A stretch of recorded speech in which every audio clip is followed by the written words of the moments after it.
In 1998, Louis Sacker wrote Holes, a young adult novel about a kid who gets wrongfully imprisoned and is sent to a camp to dig holes for his sentence. A fairly simple novel that Sacker wrote after being inspired by the unbearable heat while living in his home state of Texas. It mainly follows our main protagonist, Stanley Yelnats IV, with his experiences at Camp Green Lake and dealing with colorful characters like the other campers and the counselors. However, it also has two other storylines that take up a bit of the novel, with the story of the Yelnats' great-great-grandfather who accidentally imposed a curse on his descendants, and the life of Kissin' Kate Barlow and how she became an outlaw in the Old West. Both feed into the narrative appropriately. The novel is classified as a number of different genres, like realistic fiction, a tall tale, a folk tale, a fairy tale, a children's story, a postmodern novel, detective fiction, and a historical legend. It also has themes of the importance of names, as nicknames to various characters serve an important purpose to the narrative as it separates their lives to their own little world of Camp Green Lake. The idea of names are all about irony or the guise that this place is better than it actually is, although Sacker himself said that the names weren't all that important. Then the idea of labor, which is not showcased in children's literature because people don't really associate children with intensive labor. The idea of masculinity and femininity, mainly coming from the campers in addition to the few female characters shown throughout the novel, seen as threatening when that is typically not the case in the idea of fantasy literature like this one feeds into. And of course, finally, the theme of the real holes we dug were the friends we made along the way, which does actually work in this case, and I'm not just saying that to be funny. So while Sacker's novel does have some darker aspects here and there, it's mainly a Western fantasy adventure novel with bits of comedy, drama, and historical fiction. It won numerous awards, and soon after, a screen adaptation was commissioned in 1999. Originally, it was by Phoenix Pictures, who hired Richard Kelly to do a slightly more adult version of the original story. Kelly wasn't a known name at this point and only had a couple short films to his name. He eventually delivered something that was starkly different from the source material, and they didn't want what he wrote. I was very naive, and I was convinced that I could convince them that this was the cooler version of the movie. And they were just like, no, we want to make a PG-rated, pretty faithful adaptation of this best-selling book. We have Andrew Davis directing. You're insane. Please sign this contract. We're not going to pay you any more money. We respect you, we like you, but we're moving on in a different direction. Now, it's unknown if the producers at the time actually called him insane or if he was paraphrasing, but it was most likely the latter. So he was eventually fired from the production, which was definitely for the best. His script had barely anything in common with the novel. Not bad per se, it just has nothing to do with the source material, so it seemed superfluous to adapt it. Before we get into the script, I'll talk about some of the differences between the script and the novel. There are actually a couple things similar to the novel. Some characters are featured here like in the novel, like Stanley, although now with the last name Kramer instead of Yelnats. Stanley is also described as having blonde hair, blue eyes, and is a good-looking kid, unlike his novel counterpart who was obese. Zero, X-Ray, Theo, not called Armpit, and Alan, not called Squid. In terms of the campers, Mr. Sir, Pendanski, and the Warden are also all featured, with Sir and Pendanski roughly being the same type of characters. However, Sir is way more brutal and way more ruthless. Pendanski has a bit of a drier sarcasm to him than his book counterpart, but he's seen as more of a friend to the campers, mainly Stanley. They're obviously at Camp Green Lake, which is not a camp, not green, and doesn't have a lake, much like the novel. They're digging holes and looking for something like in the book. Stanley is a bit more confident here, a bit more of a dick, and a bit more downtrodden due to what happens before the events of the film. Zero is kinda similar, but not illiterate. Theo is a holy roller, and Alan is somewhat similar, but rougher in regards to his backstory. The Warden, meanwhile, is a super militaristic, Bible-thumping maniac who is completely ruthless and nothing like the Warden in the novel, and is also a man, not a woman. In terms of story, the Kate Barlow and Elia Yelnats subplots are completely cut, which makes sense with how everything else is so changed from the rest of the story. Although we still get flashbacks to Stanley's life prior to Camp Green Lake, as well as some flashbacks to other characters much later on. Some dialogue in the beginning and throughout is taken from the novel verbatim, which leads me to believe that Kelly did in fact read the book, as well as certain scenes but with changed context. I don't want to spoil it too much because you gotta go into this as blind as you can. So with all that, let's get into Richard Kelly's adaptation of Holes. The script starts with a narrator explaining the prison of Camp Green Lake, with our main protagonist, Stanley Kramer, riding a school bus to said camp, handcuffed to the seat, explaining that he committed an atrocious crime to end up here, but it isn't stated as to what it is just yet. They eventually get to their destination, and Stanley is introduced to Mr. Sir, who is sitting behind a desk eating sunflower seeds. He starts showing him the rules and motions of Camp Green Lake. First, what he wears: 3 jumpsuits that get washed every 2 weeks. They are to dig 1 hole each day, except Sundays. You measure your hole with your 5-foot shovel, diameter and depth. The longer it takes you to dig, the longer you are in the hot sun. They go outside, and Mr. Sir explains that there is nothing to stop you from running, except for the fact that they have the only water for 100 miles, so it's his funeral. Stanley states he wouldn't run, but notices Mr. Sir's gun. Mr. Sir says not to worry, as it's for yellow-spotted lizards, but also says that he never wastes a bullet. They go on to have a discussion about wasting bullets, and how it is attributed to wasting a life rather than a bullet. Mr. Sir gives him the eye and asks if he's thirsty. Stanley says yes, but he doesn't offer him any water. The narrator explains more about Camp Green Lake, how there are tents for the campers and counselors, and that Stanley has been assigned to Tent D with Mr. Pendanski.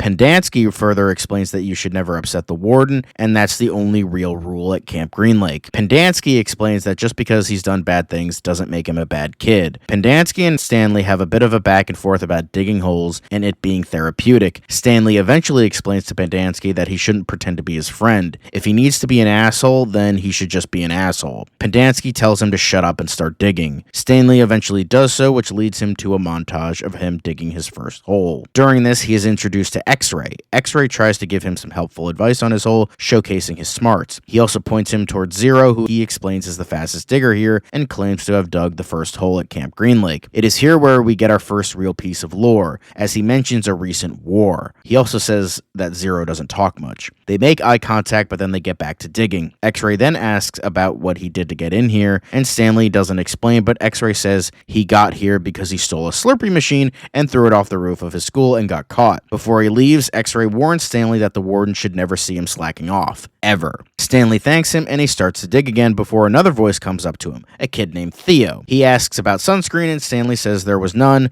as they ran out and it won't get here for another 2 weeks. Theo explains the importance of sunscreen and how, quote-unquote, after the war, there is barely any ozone, and gives him some. Theo then gives him some advice about wearing the jumpsuits and not to alternate between days, just wear one for 5 days straight. Theo explains that the reason he's here is because he tried to kill himself, and while here, he found God. How, because of God, he looks forward to each day and loves Camp Green Lake and loves to dig. Theo explains the second day is always the toughest because that's when people meet the warden. We then see Stanley digging his hole again, and he's about 3/4 of the way done when another boy comes up to him, this time a boy named Alan. He asks if he smokes, and Stanley says no. He starts smoking and chatting about Camp Green Lake. Alan asks what he did, but soon realizes that Stanley doesn't want to talk about it. Alan states that he and his girlfriend were doing PCP and joyriding in his Camaro when he ran into the front of a Jack-in-the-Box. They bond over the shittiness of Jack-in-the-Box and swearing, and Alan takes a liking to him. He warns him to never swear in front of the warden. He leaves. Stanley eventually finishes his hole at dusk. Mr. Sir comes to check on him with a digital clipboard to see if he finished his hole properly. He tells him to mark his hole with his code,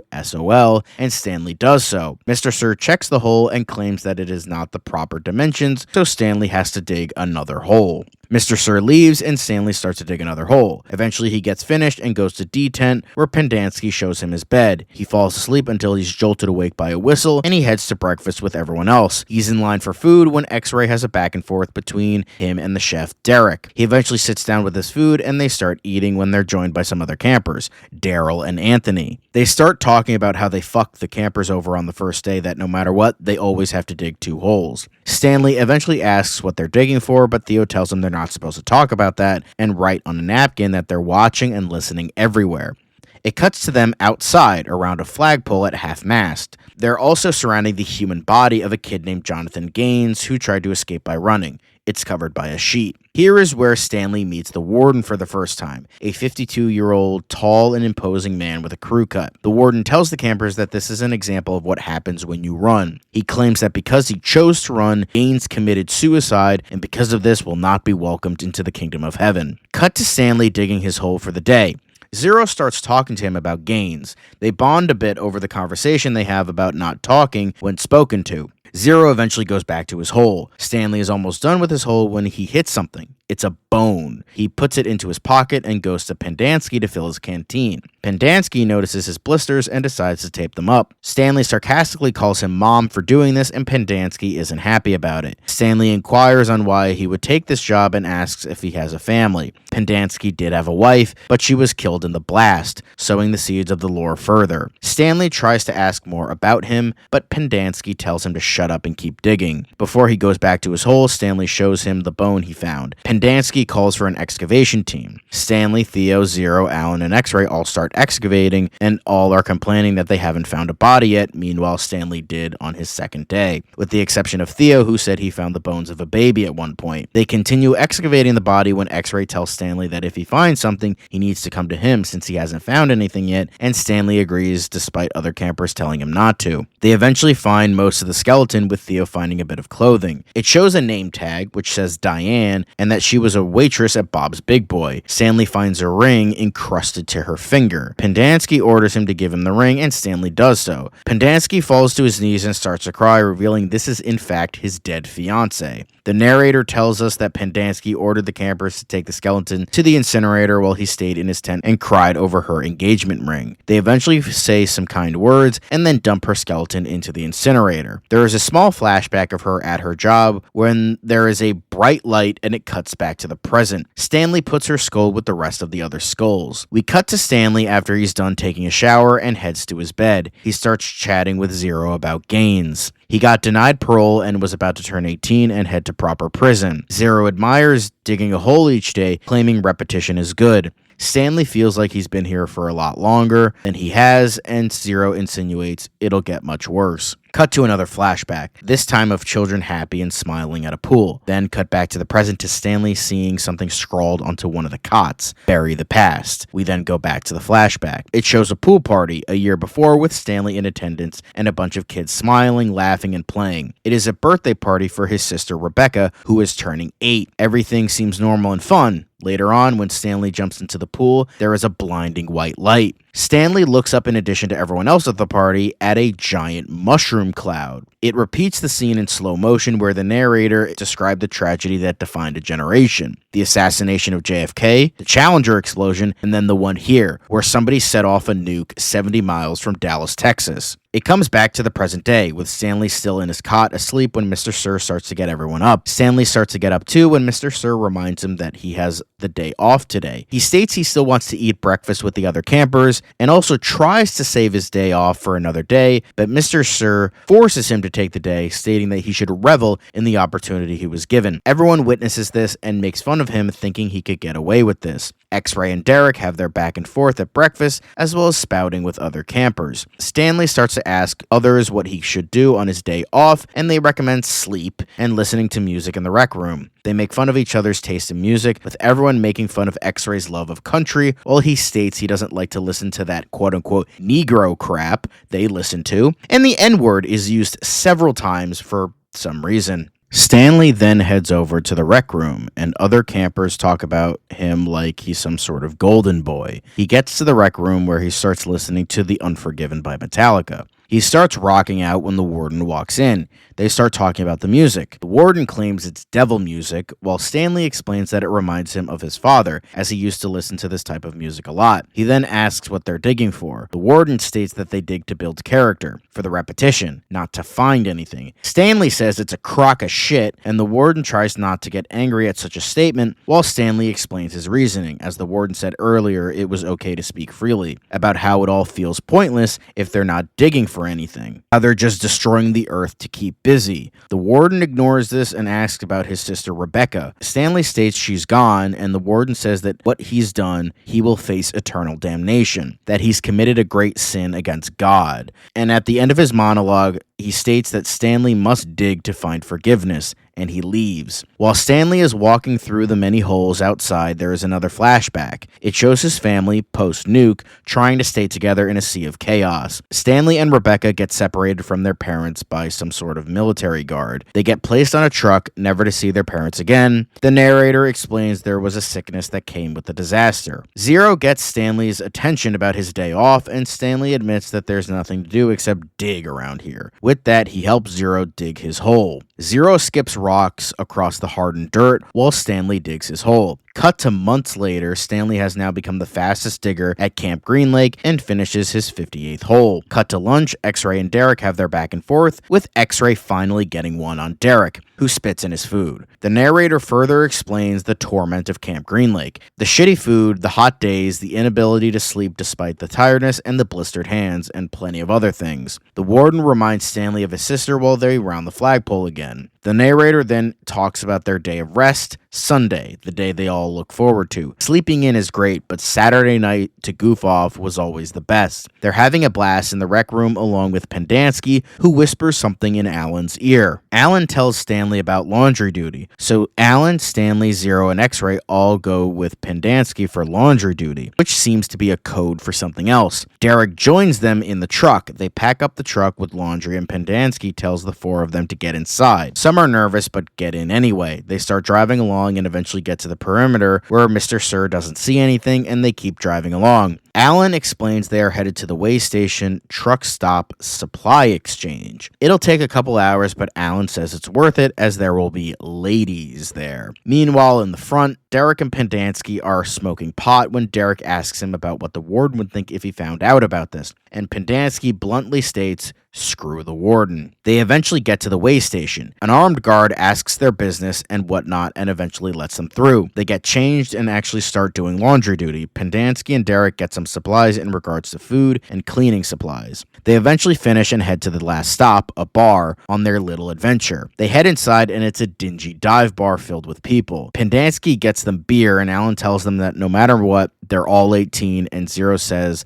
they're not in prison. Derek says that they have 3 hours to do whatever or whoever they want. Stanley and Pendanski have a heart-to-heart about what Stanley did to get here and the severity of his crime. How when he turns 18, he probably won't get paroled and will be sent to one of the camps in Mexico or South America. Pendanski then states he is his friend. Pendanski feels for Stanley's situation, and the feeling is mutual in regards to his wife. Eventually, Pendanski states he needs to get them laid and starts to do so. He has enough money to get 2 of them hookers, and after some deliberation, Stanley and Zero are the ones to have sex. Although during this time, Zero's crime is revealed, and it's stated he killed someone in self-defense. X-Ray reveals he's a virgin a little too late, while he and the rest of the guys drink their sorrows away. Stanley eventually does the deed, and it's weird and awkward, and also fucked up and illegal. At the end, he and the hooker embrace. They then start to leave the way station, with Stanley and Zero happy as clams, while Alan and X-Ray are miserable. Stanley then has another flashback about him and his sister running through the woods, where it's revealed that Rebecca has the sickness. Cut back to the present, they start to wake up on their day off when the warden now suspects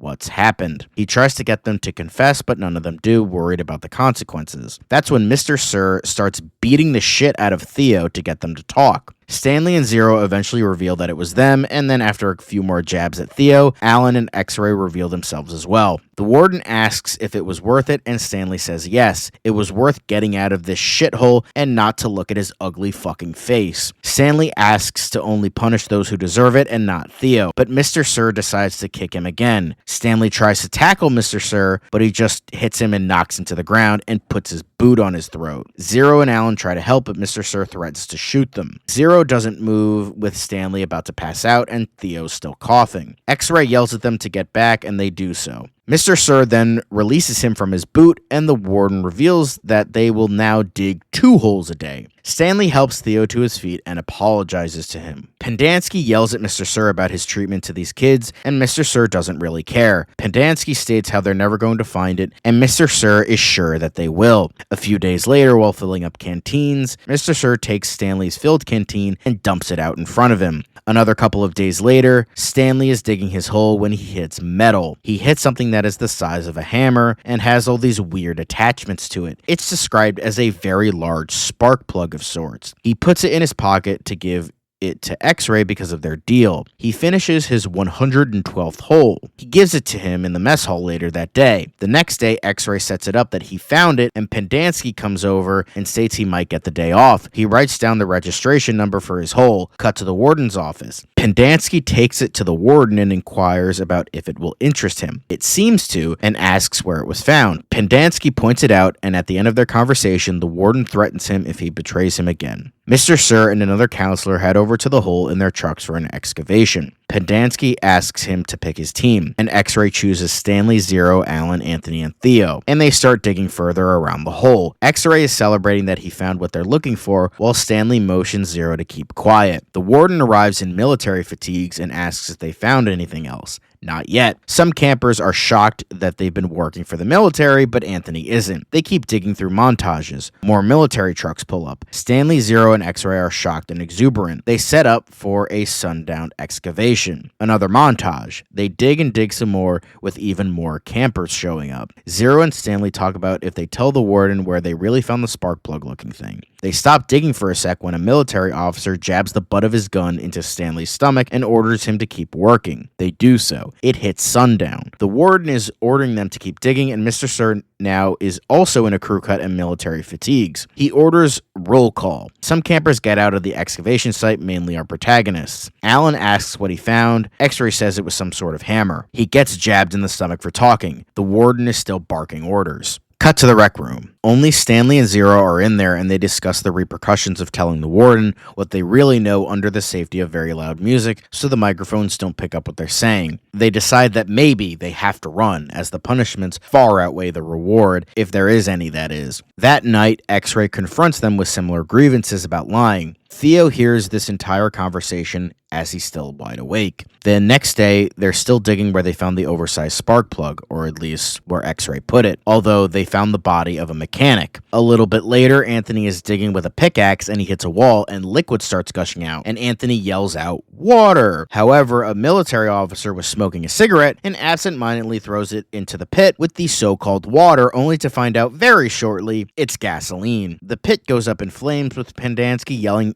to get out, with the campers clawing their way to do so. Cut to a flashback of the mechanic working at the gas station and it getting engulfed in white once again, like others have in other flashbacks. Cut to the present. The warden orders the campers to throw dirt on the fire to put it out, which takes 4 hours according to the narrator. Somebody's legs get burned, but despite getting injured, he got paroled early. Theo claims the fire was an act of God, and Theo walks off into the night when the narrator claims that was the last they ever saw of him. It turns out Theo snitches on the three of them that have their secret. They head to the east sector where the warden and Theo are, which directly contradicts what was said before. The warden inquires about information they have, and Stanley asks what they are digging for, and the warden says something important. He tries to ask, and Stanley is apprehensive, worried about the repercussions of his actions, where Mr. Sir eventually jabs Theo in the stomach again. Stanley is still worried and doesn't want the guilt on his conscience if he helps find something very dangerous. Mr. Sir then punches Theo again and throws him into a hole.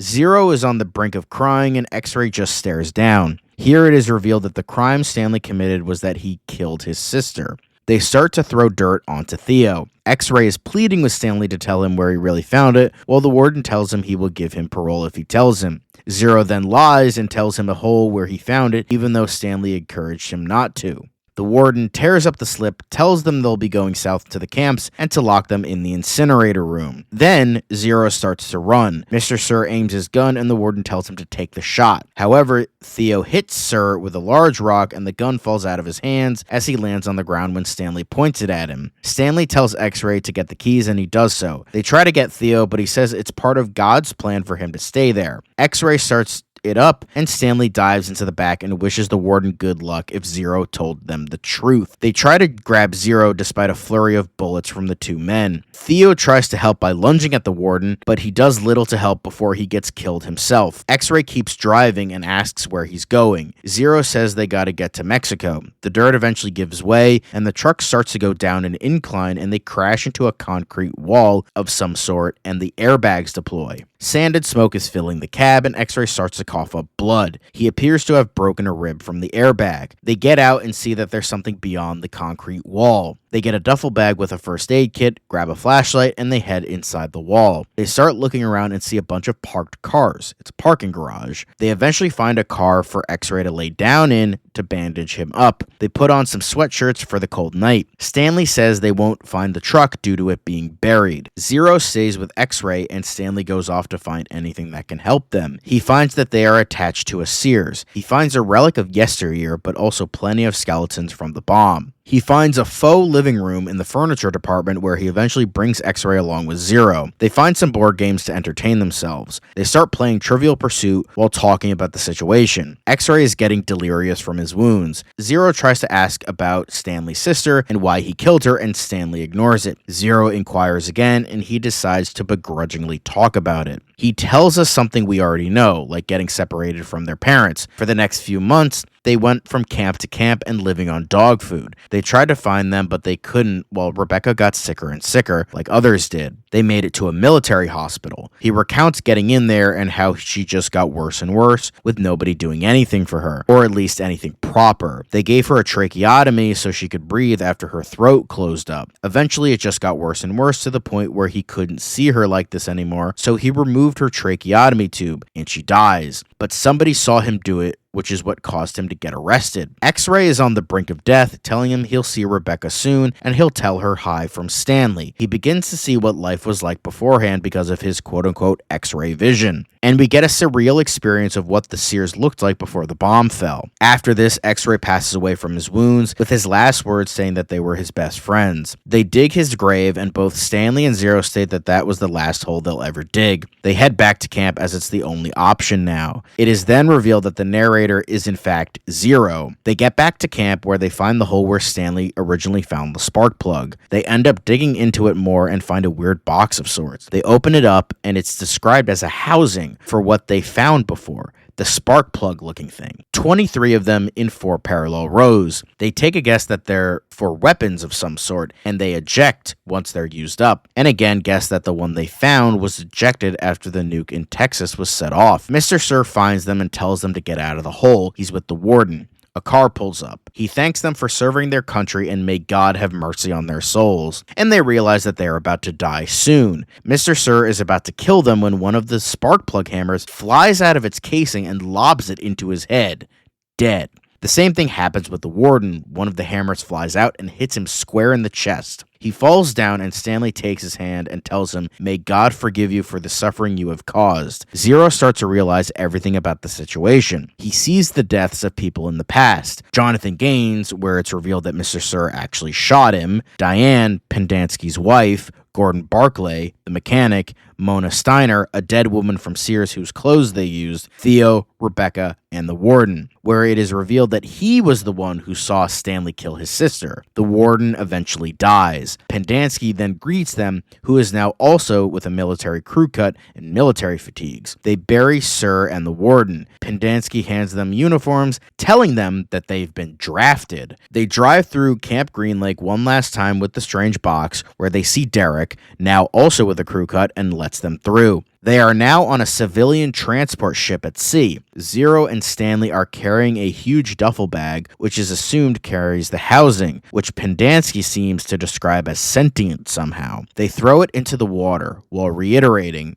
"Bury the past." The script then ends with this monologue from Zero. "And then we were filled with a great and strange wisdom. We went to a place where we could bury our regret, the same regret that had embedded itself without choice in the hearts of those who were no longer around to show us the way. With this knowledge, we sailed forth on a new path through the architecture of this immense planet, its mysteries unsolved, and we haven't looked back since." The ship then speeds into the horizon on this closing statement. Richard Kelly's adaptation of Holes, everyone. A big ol' heaping stew of... What the hell is that? Here's the thing, though. It's not totally bad. It's just not Holes. It has absolutely nothing to do with that story at all, outside of the setting, some characters, contextless actions, and bits of dialogue here and there. But if you completely forget that it's a Holes adaptation, you kind of enjoy it. At least I did. I found it to be kind of interesting. It does have some really intriguing ideas on our past, present, and future, God-fearing individuals, life and death, the military, and other such themes. It does have this really dark and intriguing story. I liked how different most of the characters were from one another, and it did work as a cohesive piece, except the ending. I cannot figure that out for the life of me. Any fans of Richard Kelly, all 3 of you, would also come to figure out that the idea of a post-dystopian America involving an accidentally launched nuke would be used again by him in his America-driven epic Southland Tales, which is for the better or worse depending on the person. As I stated before, it's clear that Kelly read the book because there's certain bits of dialogue throughout, as well as certain actions with changed context that are ripped straight from the book, like Mr. Sir's introduction with him quitting smoking and eating sunflower seeds, as well as him talking to Stanley about running away. The jumpsuit thing is a slight difference. In the book, it was 2 jumpsuits with wash every 3 days. Here, it's 3 jumpsuits every 2 weeks, as well as them having off on Sundays, which makes sense here since he's a Bible thumper. The 5-foot shovel-sized hole is the same. Then you have Pendanski saying that he isn't a bad kid, he's just done bad things, and being a part of 10D. Stanley calling him Mom was a nice tongue-in-cheek reference to the book, as the campers call Pendanski Mom, feeding into the masculine/feminine themes of the book. I do think the registration number with the holes is the only improvement, because it would actually cause Stanley to remember where he found the spark plug, rather than just having the most perfect photographic memory like in the book. But the book is a fairy tale, so I guess that doesn't really matter. The microphones being everywhere was a similarity in both the book and the script, and Stanley becomes the fastest digger here, while that never happens in the book. In terms of dialogue, you even have Zero saying, "That's the last hole I'll ever dig," albeit in different contexts. Then you have certain things in the book that's in a different context here, speaking of, like with X-Ray demanding he gives him the next thing that Stanley finds because he's been there the longest. In the book, it was the lipstick tube, and here it's the spark plug looking thing. Although Stanley actually gets the day off with the bones he found, rather than giving them a fossil and them saying, "No, you're not getting the day off." Then we have somebody stealing the truck and crashing it, although here it's X-Ray, Stanley, and Zero, and it's into a concrete pillar, not a hole, with the truck driven by only Stanley. Then we have them going back to dig for the MacGuffin in a proper place. I know it's not technically a MacGuffin, but it's the best thing I can call it. In the book, it's the treasure, here it's the spark plug housing. As well as the use of flashbacks, except it's with Stanley's own past with his sister, not Kate Barlow or Elia Yelnats, and the excavation for X-Ray's found item. Speaking of, it's also weirdly implied that X-Ray is white here, because in the conversation with the use of the N-word, it's implied he was saying it in a demonizing slur kind of way, rather than a cultural black guy to black guy kind of way, if that makes sense. Everything else is just anything but the story. Looking for stuff that launched nukes, Mercy killing his sister because of a radiation plague, nothing of a bad luck curse, in fact, quite the opposite. Minors having sex with prostitutes, an incredibly dark story with people actually dying, tons of swearing, a lot of God-fearing shit, and pretty much all the themes of the book are gone here. The core is not there. Luckily, the executives actually realized this and said,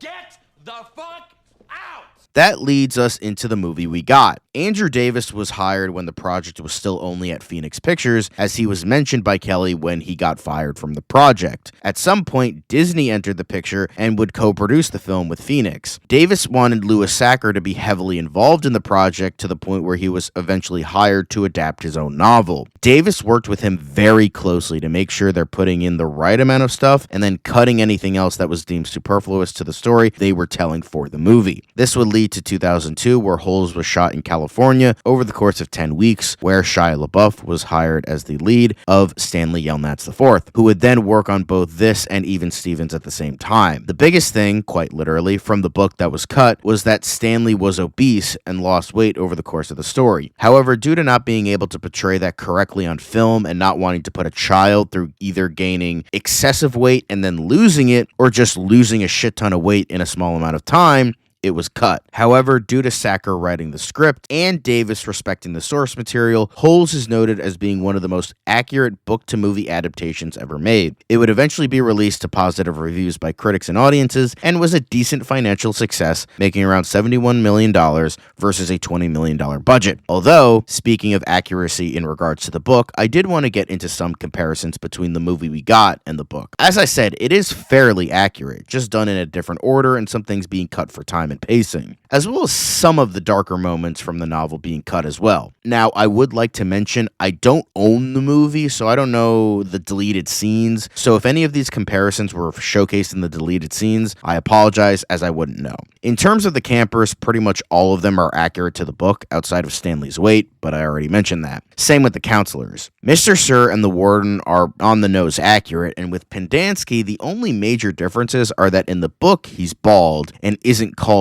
Dr. Pendanski like in the movie. I think making him a doctor only to be revealed by the end he isn't in the movie added to the whole theme of names and irony that was heavily present in the novel. The Elia Yelnats and Kate Barlow flashbacks are in specific points in the novel, but in the film, they're strewn throughout. The book goes into Elia's life in America for a little bit, as well as explaining the nursery rhyme a bit more, which isn't showcased in the movie that much. Some of the darker aspects, like the stuff with Kate Barlow, was also cut. Like how in the book, she was with Sam in the boat when he got shot and killed and wanted to die along with him, but was rescued against her wishes. As well as Kate Barlow's death being a bit more elongated with how she went back to her original home at Green Lake, but was captured by Trout Walker and his wife and was forced to walk barefoot on the hot desert sand in her pajamas while tied to a horse. However, her death is pretty much the same, as well as some things being a bit out of order to better serve the film more. For instance, the best thing I can think of was the whole idea of the yellow-spotted lizards not liking the onions was mentioned much earlier than it being a twist later on in the book. The character of Armpit actually never got a reason for his nickname in the book, so Sacker made it that in the movie that his pit stunk. Although in the sequel to the novel, Small Steps, it's revealed that Armpit actually got stung by a scorpion and the poison went to his armpit and he constantly complained that his armpit hurt. I think it's safe to say the reasoning in the movie is way better. They also have Armpit saying at the end to Stanley to tell his mom that he's sorry, while in the book it was Squid. Considering the book was very repetitive in its motions, not in a bad way, as this was the intention by Sacker to make it feel like we were experiencing the repetition of Camp Green Lake as well, a lot of that was cut for the film, as well as a lot of the internal monologue stuff with Stanley's character. But that's usually the case when it comes to adapting a book for the screen. Next to nothing of his life before the sneaker incident is really noted, and his family is seen more in the movie than in the novel, as the novel focused more on Stanley's feelings of being at Camp Green Lake. But as I said, it's mostly small things and nitpicks, and the movie is essentially a condensed version of the novel, and it works. It doesn't feel like stuff is missing, it just feels like it takes the most important things from the novel and tells that story, and it's great. I still prefer the book, but the movie is still great to this day. All the campers have great chemistry with one another, it's well written, it doesn't have as much depth as the book, but there is still more than just a surface level story. Plus, it's got so many legendary great actors in this movie alone. You have Sigourney Weaver, Jon Voight, Tim Blake Nelson, Eartha Kitt, Patricia Arquette, Henry Winkler, and Michael Cavanaugh for good measure. Unfortunately, you also have this sad sack of excrement in there too, but he's not in it for very long, and my headcanon is that Kate Barlow fucking murdered him. But overall, it's still a damn great movie to this day, aged mighty fine for the most part, and a great case of when Disney made good live-action movies instead of remaking already great animated movies. But that is my big, grand video on Richard Kelly's version of Holes. It is a rather known, canceled part of Holes, but I think it needed even more attention with how batshit insane his version of the movie is. This was a huge undertaking, but was still very fun to make. I mean, I went out on all the stops. I reread the book, I rewatched the movie. I wanted this to be the best of the best for you guys. When it comes to this script, I'm pretty sure Kelly still stands by his weird experiment, because as I said before, he claimed at the time it was a cooler version of the original source material. But hey, the movie we got is still beloved to this day, and Kelly hasn't made a movie in over a decade, so who's the real winner here, huh, Dick?